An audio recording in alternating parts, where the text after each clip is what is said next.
વાત આગળ સુરતની કરીશું। પાંડેસરાની હોસ્પિટલમાં તબીબ પર હુમલો કરવામાં આવ્યો છે અને હોસ્પિટલમાં દર્દીના સંબંધીએ તબીબને લાફો માર્યો છે। ચેમ્બરમાં ઘૂસી અને દર્દીના સંબંધીએ હુમલો કર્યાના સીસીટીવી સામે આવ્યા છે। તબીબે પાંડેસરા પોલીસમાં આ અંગે ફરિયાદ નોંધાવી। એક બાળક ઉંદર મારવાની દવા પી જતા તેને હોસ્પિટલ લવાયો હતો।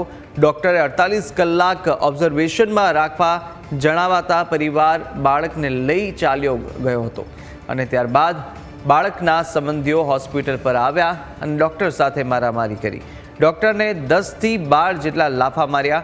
સમગ્ર મામલે પોલીસ ફરિયાદ દાખલ કરી તપાસ પણ હાથ ધરાઈ છે।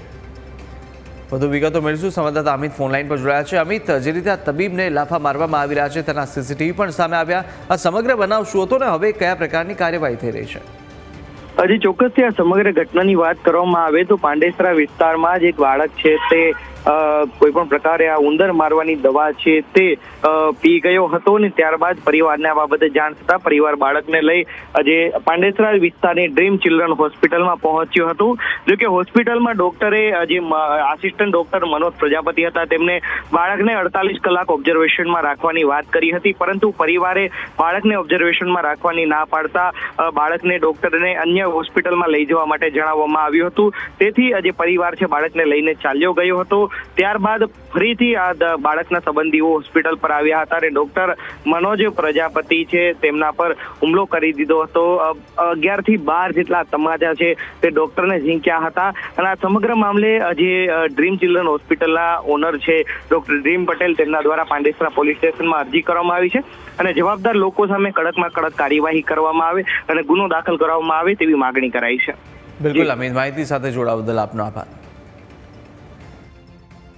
જેણે ઘરે ઉંદર મારવાની દવા લીધી હતી અને અમે પ્રાઇવેટના પ્રોટોકોલ પ્રમાણે રિલેટિવને એણે શાંતિથી સમજાવ્યું કે ભાઈ તમારે 24 થી 48 કલાક ઓબ્ઝર્વેશનમાં એડમિટ થવું પડે, કંઈ પણ કોમ્પ્લિકેશન હોય તો હોસ્પિટલમાં આપણને ખ્યાલ આવે।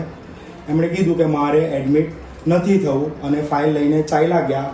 પછી એ રિલેટિવ પાછા આવ્યા, મારા આસિસ્ટન્ટ ડૉક્ટરને 10 થી 12 વાર તમાચા માર્યા, અહીંયા સ્ટાફ સાથે મગજમારી કરી, ગાળાગાળી કરી અને જોરથી માર્યા। જે વસ્તુ ખોટી છે કે અમે પેશન્ટને શાંતિથી સમજાવ્યું કે ભાઈ તમારે એડમિટ થવાની જરૂર છે। એ જ પેશન્ટ સાચી ચિલ્ડ્રન હોસ્પિટલ પણ ગયું, ત્યાં પણ એને ઇન્ડોર માટે સમજાવવામાં આવ્યું, પણ એ પેશન્ટ ત્યાં પણ એણે મગજમારી કરી અને નહીં ઇન્ડોર થયું।